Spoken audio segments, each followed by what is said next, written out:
I'll never forget the morning they showed up at Grandma's door. An officious swarm of identical pastel blouses, clipboards, and 4 smiles, proclaiming themselves the vanguard of the Hearthwood Homeowners Association. They had that glazed look that always makes me uneasy. It reminded me of when door-to-door salespeople used to visit, hawking vacuum cleaners, only with more attitude. Grandma was in her rocker on the front porch, sipping her black coffee, a well-worn crocheted blanket across her lap. At 82, she had lost neither her wit nor the fire in her eyes. She once told me, "You can pry my coffee cup from my cold, dead hands, but you better be prepared for a fight." So when a large woman at the head of the group cleared her throat and demanded, "Ms. Lillian Turner, we need a word," I knew we were all in trouble. I was standing behind Grandma, my arms crossed. We got a notice in the mail 2 days earlier about her grass being half an inch too high. Yes, half an inch, and about the questionable shade of turquoise on her front door. But nobody expected them to escalate this fast. The large woman introduced herself as Ms. Cassidy Moreland, HOA president. She looked at Grandma like she was some unsightly weed sprouting between sidewalk cracks. "We've had multiple complaints regarding the condition of your property," Ms. Moreland said, glancing at an official-looking folder. "Not to mention the disruptions caused by your gatherings." She cleared her throat again, like the mention of gatherings tasted bitter in her mouth. Those gatherings were nothing more than Grandma hosting her weekly quilting club. 5 to 6 older ladies who'd sit around the living room, needle-pointing or crocheting, and occasionally singing along to Patsy Cline on the old record player. Sometimes they got a little boisterous telling stories from their youth, but it was hardly the wild ruckus the HOA portrayed. Before Grandma could speak, Ms. Moreland's underlings spread out across the lawn, each snapping photos. One took specific measurements of the grass and glowered at the paint on the shutters, like it was a personal affront to her design aesthetic. They whispered things like, "We'll need to file an immediate compliance request, and permanent residents must abide by community standards." Grandma calmly set her coffee down. "You got a lot of nerve, barging onto my property like it's yours." "Hearthwood has a reputation to uphold," Ms. Moreland retorted. "We've issued repeated warnings about the disarray here. You have not complied." This was the biggest exaggeration I'd heard in years. Yes, Grandma's porch had a whimsical mismatched style. Potted succulents, 2 wind chimes she'd found at a thrift store, and a colorful wreath crochet by her friend Harriet. But disarray? That was the HOA's catch-all word for anything that didn't fit their version of bland, cookie-cutter uniformity. Grandma took a breath, trying to remain civil. "I've lived here 22 years, made my mortgage payments, took care of my family, contributed to neighborhood events when we still had them. Now you folks come in with your iron fists and start bulldozing traditions." I swear Ms. Moreland's face reddened to shade. She drew herself up even taller. "Mrs. Turner, it's not just the decorations. We have concerns about your well-being. Several neighbors have reported seeing you struggle to keep up with daily maintenance." It was a feeble attempt to couch their control in the language of concern. "Struggle? I do just fine," Grandma snapped. "My granddaughter helps me around here, and I can still push a lawnmower if I need to." But the HOA entourage stood firm, forming a half circle as though physically corralling Grandma. Their false pity was nauseating, like they'd come to rescue a poor old woman from her own domain. Then Ms. Moreland delivered her line, as if she'd rehearsed it 100 times. "We've arranged for you to have a comfortable stay at the Golden Hills Retirement Community until the question of your independent living status is resolved." My blood ran cold. They'd actually conspired to have her placed in a nursing home. She wasn't incompetent. She wasn't behind on her bills. She wasn't a danger to herself or anyone else, unless you counted sassing the HOA as dangerous. But there they stood, with typed forms and a small bus waiting at the curb, all set to cart my grandmother away like some misplaced piece of furniture. "You can't do this," I protested, stepping forward. "She has rights." Ms. Moreland's expression barely shifted. "This is a private community. The law is on our side to ensure the well-being of all residents. We've consulted with authorities, and unless you want to face legal ramifications." Grandma's knuckles went white around her rocking chair's arms. I don't need your help, nor your pity. I got a doctor's letter somewhere that proves I can live alone. You can't just. But it was too late. Two uniformed attendants from the nursing home, apparently on call for such an event, stepped forward, gentle-voiced but firm. "Ma'am, it's just a short-term stay," one said. "Let's get you packed up. Then you can return once this is sorted." It was surreal. In the blink of an eye, they led Grandma, trembling with indignation, down the porch steps. The neighbors peeked from behind curtains, some with shock, some with mild curiosity, but none daring to intervene. The elderly occupant was being removed, and the mighty HOA had spoken. I yelled after them, "This is an outrage." But they ignored me. The bus door hissed shut behind the attendants, and just like that, Grandma was gone. The silence left behind was eerie. Grandma's rocker sat vacant on the porch as a glaring reminder of the HOA's cruelty. I hadn't known such a thing was possible, that an association could forcibly remove someone from their own home under the guise of care. But they'd done it. As soon as the bus pulled away, Ms. Moreland and her minions started tacking notices to the door. One read, "Property under investigation, unauthorized modifications," referring, no doubt, to the crocheted wreath. Another read, "Pending maintenance fees, payment required." It was nonsense. Grandma had never been behind on her dues or her taxes. This was purely a power move, likely to scare her away for good, so they could profit from her small but valuable house. I snatched the papers off the door, tore them into pieces, and glared at the HOA crew. They scowled back at me, muttering that I'd be receiving official communications soon. Then they disappeared into their matching SUVs and pastel sedans, leaving me on the porch with my heart pounding and an intense rage in my veins. For a moment, I considered calling the police. Surely, they couldn't do this legally. But the police had been at the last two HOA board meetings, siding with them after complaints from neighbors. And Grandma's house was, indeed, under the strict oversight of this community's covenants, something she'd once shrugged off as just silly rules they rarely enforce. Well, they were certainly enforcing them now. I paced in the empty living room, my voice echoing against the wooden floors. On the mantel, there were photographs of Grandma at my college graduation, Grandma dancing at a local senior center fundraiser, Grandma's wedding picture from decades ago. She had a full life, an unbreakable spirit. The thought of her cooped up in some sanitized nursing home against her made my stomach churn. I picked up the phone to call Golden Hills. I never heard of it, but it apparently had a contract with the HOA. After some runaround, I was directed to a polite but unhelpful receptionist. She confirmed that Grandma had been admitted at the request of the Homeowners Association and that she was being assessed for safe living conditions. When I tried to get more information or even talk to Grandma, I was stonewalled with the standard line, "She's resting. We'll schedule a visitation soon."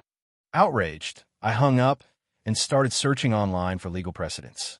Over the next few days, I discovered reams of stories about HOAs gone rogue, bullying elderly residents, fining families for trifling infractions, even forcing people out for something as petty as having the wrong fence color.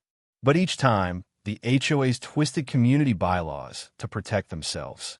I phoned a local attorney who told me these cases often take months to sort out. "They're counting on your grandmother not wanting to fight it for that long," he explained. "It's a classic intimidation strategy." Meanwhile, flyers appeared in mailboxes throughout Hearthwood, listing serious concerns about Grandma, that she neglected her yard, had broken lighting that was a risk to neighbors, even claiming she'd once fallen in the street and endangered traffic. All blatant fabrications to justify their actions. If I didn't know better, I'd have believed them too. What stumped me, though, was how quickly the HOA had orchestrated the entire maneuver. You don't just waltz into a nursing home and say, "Take her away." There must have been a bigger plan. I wondered, was the community in talks to redevelop Grandma's lot? Was her home near a soon-to-be-built clubhouse or something that would rake in profits? Desperate for answers, I started looking through Grandma's personal files. She kept everything meticulously labeled in an old wooden filing cabinet: taxes, insurance, social security, medical. Inside a folder labeled miscellaneous contracts, I found some alarming documents. They dated back to before I was born, referencing land deeds, old real estate deals, and a name that kept popping up, Hilton Marsh. He was a local developer in the 70s and 80s, known for acquiring properties on the cheap and flipping them into subdivisions. He'd eventually spearheaded the creation of Hearthwood. But what was Grandma's connection to him? And why would that matter now? The documents indicated she'd once refused to sell him a piece of her land, presumably the portion next to the creek that backs onto her yard. Curiosity flared. Maybe this man, or his successors, still wanted her property. Or maybe the HOA was just following his old blueprint of pushing out residents who didn't conform. One slip of paper in particular stood out. It was a typed letter from the city hall, referencing preferred ownership in the event of expansion. The letter was signed, simply, Mayor's Office. No name, no date, just a cryptic note about possible future development rights. I felt like I was on the verge of a conspiracy. Something more was happening behind the scenes, something that involved city officials. I only hoped Grandma had enough fight left in her to hold her own at Golden Hills. I decided to take a different approach. Instead of calling the police or a lawyer again, I tried to find a sympathetic ear in City Hall. If an elected official knew how the HOA was treating its elderly residents, maybe they'd step in. At the very least, I'd be able to say I tried everything. So, I grabbed Grandma's folder of old documents and drove downtown. The City Hall building was a gray stone edifice with high steps, surprisingly grand for such a small town. Inside, after being shuffled from one desk to another, I found a receptionist who was willing to listen. When I asked if I could speak to someone about property rights in Hearthwood, she suggested I make an appointment with a certain staffer the following week. A week? I bit my lip. Grandma had already been away for days. I didn't want to let her languish in that place a moment longer than necessary. But if that was the soonest I could talk to someone, I'd have to take it. I scheduled the meeting and left, feeling a glimmer of hope that maybe the city had no idea what the HOA was doing, or that, if they did, they'd at least confirm the legality of it. As I left City Hall, I noticed a small sign near the entrance, Mayor's Office, Monday through Friday, 8 a.m. to 5 p.m. Beneath, it was a little plaque that read, Mayor Lillian Turner, elected 2023. My eyebrows shot up. Turner? That was Grandma's last name. Could it just be a coincidence, or was there a connection? My mind buzzed with questions as I hurried back to the car. Mayor Lillian Turner. I knew my grandmother's name was Lillian Turner, but Turner isn't exactly rare. Still, the coincidence lit up my curiosity like a firework. Had Grandma ever mentioned a relative named Hillary who went into politics? I tried recalling old stories Grandma told at family gatherings. She talked about a cousin who studied law, but her name was Bernice. She mentioned a nephew who became a veterinarian, but no mention of a Hillary. It could be a distant relative or no relation at all, but something inside me insisted otherwise. Back home, the emptiness weighed on me again. I missed Grandma's cheerful humming in the kitchen, her knack for turning every meal into a small feast, her unstoppable spirit. The house felt lonely, yet I also felt her presence in every corner. Determined, I began sifting through the rest of her papers and old albums. Maybe Grandma had kept a note or a photo of someone named Hillary. Under a stack of documents for her life insurance, I found a birth certificate, my grandmother's. Then, beneath it, was another birth certificate. This one read, Hillary Sue Turner, born 1971. Mother's name, Lillian Turner. Father's name, unknown. My heart hammered in my chest. Grandma had a daughter named Hillary? That meant the mayor was my aunt, my mother's half-sister. I've been raised by Grandma after my mother died in a car accident when I was young. She never once hinted at having another child. Yet there it was plain as day. Flipping through the file, I discovered a short letter, apparently written by Grandma. The lines were tear-stained and shaky. My dearest Hillary, I'm sorry for the pain I've caused you. I was too young and too frightened when I had you.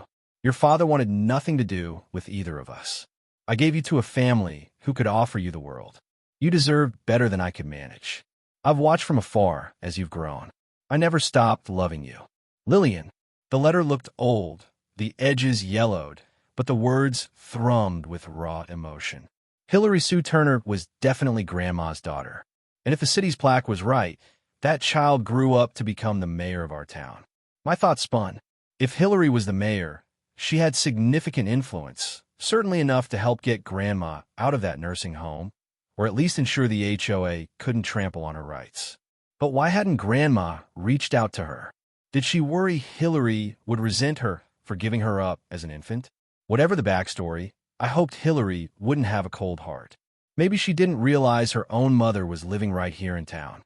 Without delay, I called City Hall again and asked if there was any chance I could meet Mayor Turner. The receptionist politely told me the mayor's schedule was booked solid, but I could request a short audience if I had pressing business. "It's urgent," I said. "It's about her mother."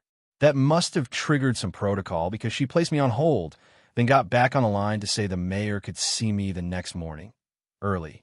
"Bring any relevant paperwork," she suggested. The mayor appreciates efficiency. That night, I barely slept. A swirl of questions kept me awake. Would Hillary believe me? Would she care about a woman she'd never really known? And what was I supposed to say? "Hi, you don't know me, but I'm your niece, and your biological mother's being held in a nursing home because the HOA conspired against her." It all sounded so bizarre. By 7 the next morning, I was parked outside City Hall. I clutched the folder with Grandma's birth certificates and led her like it was a lifeline. When I announced myself at the receptionist's desk, the woman recognized my name and directed me to a conference room. I expected the mayor's staff to greet me, but instead, Mayor Hillary Turner herself walked in alone, a steaming mug of coffee in hand. She was in her early 50s, tall, with the same sharp cheekbones and piercing blue eyes as Grandma. Her suit was tailored, her hair neatly styled, giving her a commanding presence. Something in her expression told me she was not a pushover. "Good morning," she said, extending her hand. "I'm Mayor Turner. You said you had information regarding my mother." Her voice didn't waver, but there was the slightest flicker of tension in her gaze. She must have known someone out there was her birth mother. Maybe she'd done her own research. But had she expected her mother to be right here in the same city? I cleared my throat. "Yes, Mayor Turner. My name is Emily. I'm Lillian Turner's granddaughter. I believe that makes you my aunt." Then I quickly handed her the documents. She took them with the poise of someone who deals with urgent matters daily. As she scanned the birth certificate, her face paled. When she read Grandma's letter, her lips pressed together so tightly they almost disappeared. For a moment, we both stood there in silence, the hum of the fluorescent lights drilling into my ears. Finally, she looked up. "I've known bits and pieces about my biological mother for decades," she admitted. "I was told she was very young when she had me, and that she wanted me to have a better life. But I never knew her name or that she was still alive." Her voice softened, a rare vulnerability breaking through her professional exterior. "And I certainly didn't know she was living right here." "She's alive," I said, "but there's a big problem. The Hearthwood HOA basically had her forced out her house. They made it sound like they were concerned for her safety, but that's a lie. She's in the Golden Hills retirement community. They won't let me see her without jumping through hoops." For a second, Hillary's eyes flashed with anger. She asked pointedly, "What reason did the HOA give for doing this?" I outlined the story. Grandma's yard not meeting their arbitrary standards, the crocheted wreath, the alleged safety concerns, the bus that came to take her away. The mayor listened intently, setting her coffee down with a firm thud. She shook her head. "HOAs in this city have some autonomy, but this is beyond the pale. No association has the right to confine a resident against her will without due legal process. I'll need to investigate." I exhaled with relief that she was taking this seriously. But I was still cautious. Just because Hillary was the mayor, and apparently my long-lost aunt, didn't guarantee results. Yet her indignation seemed genuine. She studied me for a moment. "Emily, I need all the documentation you have and any contacts I can use at Golden Hills. I'll make some calls today. If this is what you say it is, there's about to be a serious reckoning for that HOA." We shook hands on it. The tension in her expression eased, replaced by a quiet resolve that said she wasn't going to let them get away with this. A glimmer of hope ignited in my chest. Finally, someone with actual power was on Grandma's side. As I left City Hall, I told her She's a fighter, you know. She wouldn't go down without a fight. Hillary nodded, tears glistening in her eyes. I'm beginning to see where I get that from. The next day felt like a whirlwind. Early in the morning, I got a call from Mayor Turner herself, Hillary. Hearing her call me Emily so naturally made me realize how little time it had taken for us to form a familial bond over this crisis. I've arranged for us to visit Golden Hills this afternoon, she said. I want to speak with the staff who admitted your grandmother. Can you meet me there at 2? I was halfway out the door before I even hung up. It was surreal. 2 weeks prior, I didn't even know Hillary existed. Now we were teaming up to rescue Grandma. I couldn't help but wonder how Grandma would feel meeting the daughter she'd never known. Part of me worried it might reopen old wounds, but all that mattered now was getting her out. Golden Hills sat perched on a grassy hillside across town. The exterior was crisp and clean, with a big sign boasting compassionate care for a golden age. When I pulled into the lot, I saw Hillary stepping out of a sleek city-owned sedan. A tall man in a suit, her assistant, perhaps, trailed behind her, tapping notes on a tablet. "Ready?" she asked, her serious expression softening slightly when she saw me. Together, we entered the building, where we were greeted by a chipper administrator who introduced herself as Ms. Whitley. She tried to mask her nervousness, but it was clear the mayor's surprise visit rattled her. "How can I help you, Madam Mayor?" Ms. Whitley asked, leading us down a sterile hallway lined with pastel paintings of nature scenes. The faint smell of disinfectant lingered in the air. Hillary's voice was calm but firm. "We need to see Lillian Turner immediately. She was admitted under questionable circumstances arranged by the Hearthwood Homeowners Association. We'd like to review her intake paperwork as well." A flicker of discomfort darted across Ms. Whitley's face. She motioned us into a private office. "Of course, if you'll just give me a moment to pull her file." Hillary cut her off. "We won't wait. Show us to her room first." I nearly smiled at Hillary's commanding presence. Ms. Whitley relented, leading us down another corridor to a small private room. I braced myself for the worst, Grandma depressed, or furious, or unrecognizably frail. But when we entered, I saw her sitting by the window, arms crossed, lips pressed in a defiant line. She glared at the door, expecting staff with more nonsense. Then she spotted me. "Emily!" Grandma's face lit up, relief and anger mingling at once. I rushed over to her, wrapping her in a hug. She felt warm, alive, and just as stubborn as ever. "I'm getting you out of here," I said, my voice trembling. "I promise." She nodded, her eyes flicking to the tall woman standing near the door. "Who's that?" I turned, realizing Hillary lingered quietly by the threshold, watching us with an expression torn between empathy and uncertainty. She cleared her throat. "Mrs. Turner, my name is Hillary Turner. She paused. "I'm your daughter.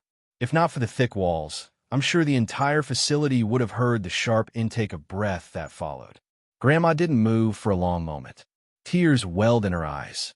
Words seemed to fail her for the first time in living memory. Then she reached out, and Hillary stepped forward, taking her hand. I stood aside as a poignant silence enveloped the room, decades of hidden history passing between them in that single moment.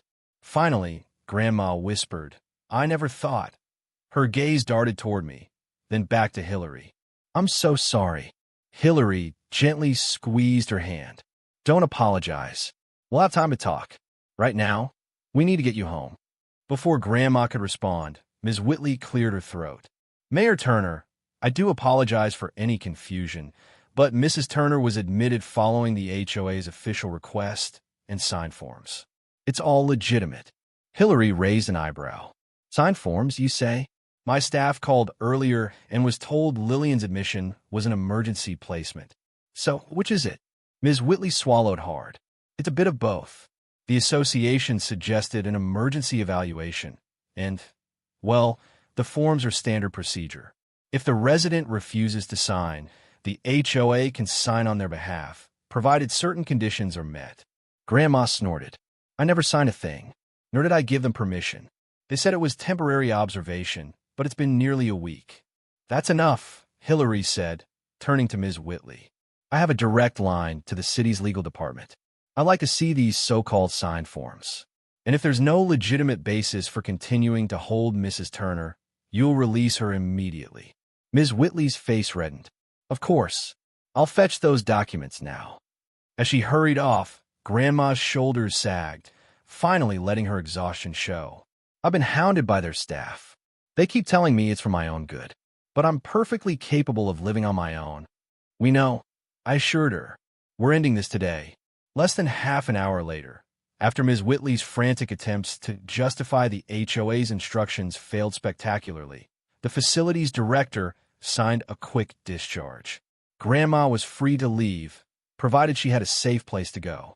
Hillary arranged for a city vehicle to drive her home, ostensibly under the mayor's personal supervision, which was enough for Golden Hills. They even tried to offer parting care services for a fee, but Hillary politely declined. Grandma left that place with her head held high, leaning on my arm for balance, but more from the indignity of the entire affair than any real physical need. I caught Hillary blinking back tears as she walked beside us. Outside, the bright sunshine felt like a victory. Grandma paused, breathing deeply, as if tasting freedom for the first time in days. Then we loaded her carefully into the mayor's sedan. Once we were settled, Grandma's eyes landed on Hillary in the rearview mirror. I can't believe you're here. All these years, I didn't know how to find you." Hillary nodded, her voice quiet. "I never knew your name, but fate had its way, I guess." She took a shaky breath, turning in her seat to make eye contact with Grandma. "We'll talk, okay? I have so many questions, so many things I want to hear from you. I don't care about the past mistakes. I just want you to be safe and happy now." I felt my eyes sting with tears. Even though our city had a mess of HOA drama, for the moment, none of that mattered. Grandma was free, reunited with the daughter she'd once lost, and we were on our way back to the house. But I knew the fight wasn't over. The HOA would soon find out who Grandma really was, and they wouldn't be pleased to learn she had the mayor for a daughter. And if they tried to come after Grandma again, they'd get more than they bargained for. As Hillary's car rolled into Hearthwood, heads turned. Residents peered out their windows at the unusual sight of the mayor herself pulling up to Grandma's house. A hush seemed to fall over the street as neighbors saw Grandma step out, flanked by me and Hillary. Grandma clutched her old cane, one she rarely used, more for show than necessity, and surveyed her home with fierce pride. The crocheted wreath still hung on the front door, though it was partially ripped from the nails, likely from the HOA's rough handling when they posted their violation notices. The shutters, a cheerful turquoise, still stood out against the sea of beige facades around us. "Home sweet home," Grandma muttered, tears in her eyes. I was starting to think I'd never see it again.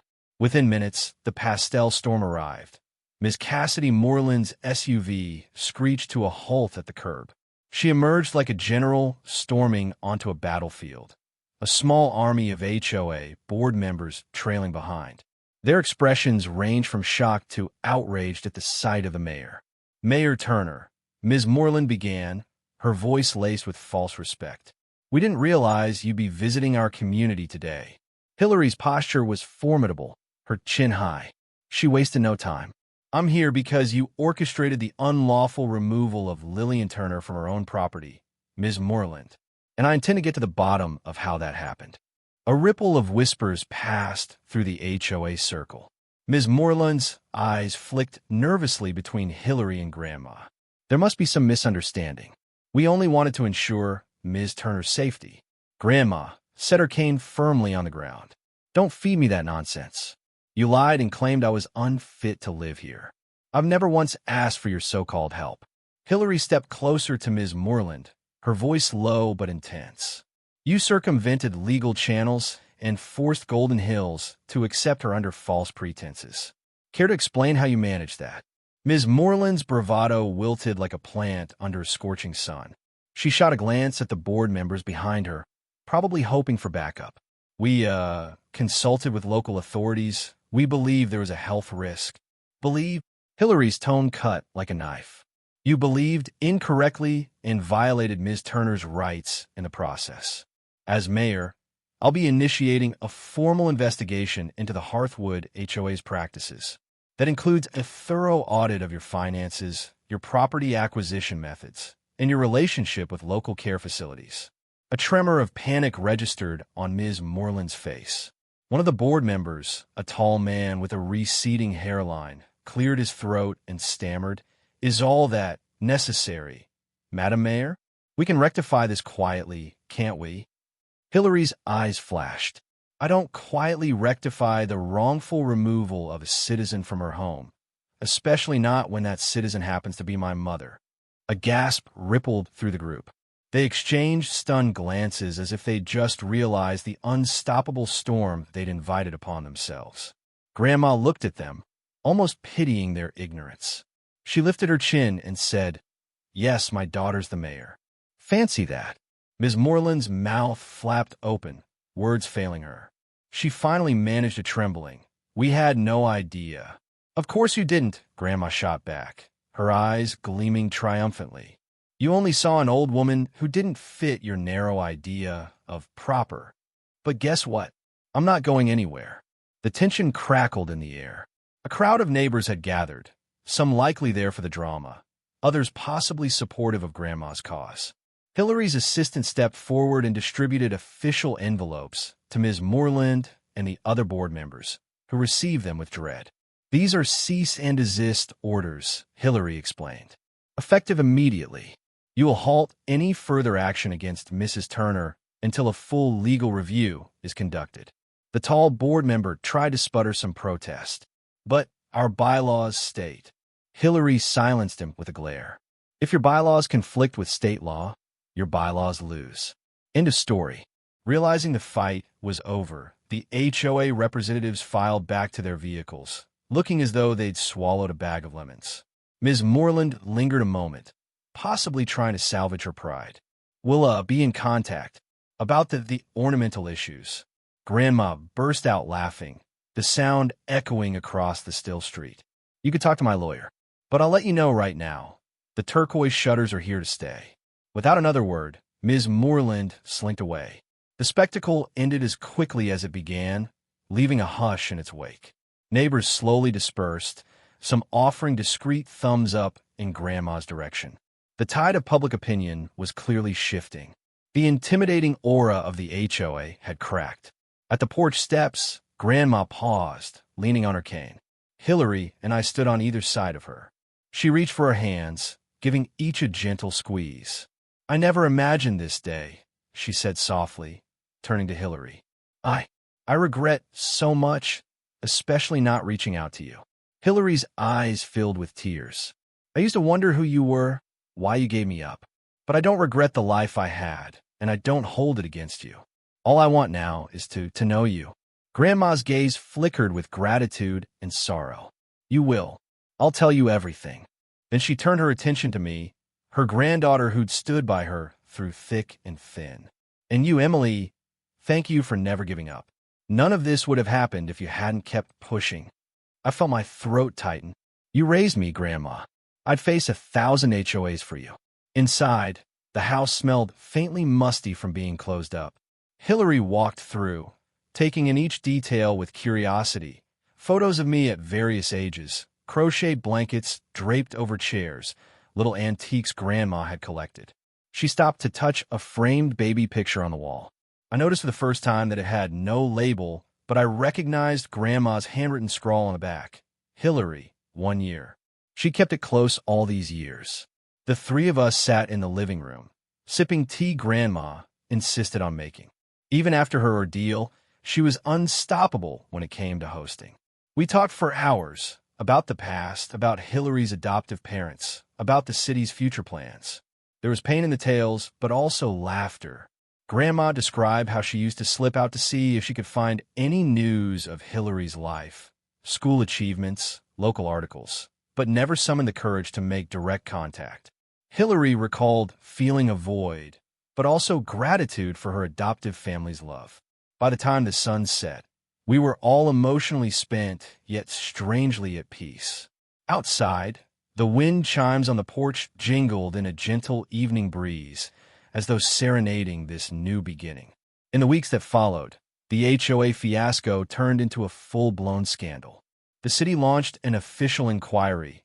Local news outlets got wind of the story, and a wave of public opinion turned sharply against HOAs that wielded such power without accountability. Ms. Moreland resigned from her position, leaving the rest of the board scrambling. Meanwhile, Grandma received formal apologies from Golden Hills and a handful of neighbors who'd previously complained. The best part? Grandma never let any of it harden her heart. She resumed her quilting group, now with the mayor occasionally dropping by for tea and to meet the ladies. Some nights, the three of us would settle in the living room, talking about everything from city budgets to Grandma's younger days. Hillary even pitched in to repaint the shutters, updating them to a slightly brighter turquoise, just to make sure the HOA couldn't claim they were peeling or unsightly. I'd watch them together, mother and daughter, trying to fill the decades of distance with laughter and stories. The regrets were there, lingering, but overshadowed by the love that had finally found its way home. And so, the house that almost became just another piece of property for the HOA's ledger remained Grandma's sanctuary. She lived on her own terms, crocheted wreath firmly on the door, forging a relationship with the daughter she once thought she'd lost forever. Hearthwood would never be the same, no longer a place where faceless bureaucrats could bully the elderly. People now whispered that if you messed with Lillian Turner, you'd answer to City Hall. And in the end, that was the sweetest victory of all. Not the retribution, not the spotlight, but the simple fact that Grandma was back in her rocker on the porch, sipping coffee, the wind chimes tinkling. She held her mug tight, as if to say, "This is my life, and no one is taking it away again." And right beside her, the mayor, her daughter, sat with a matching cup, forging a bond that neither time nor an overbearing HOA could ever break. The end.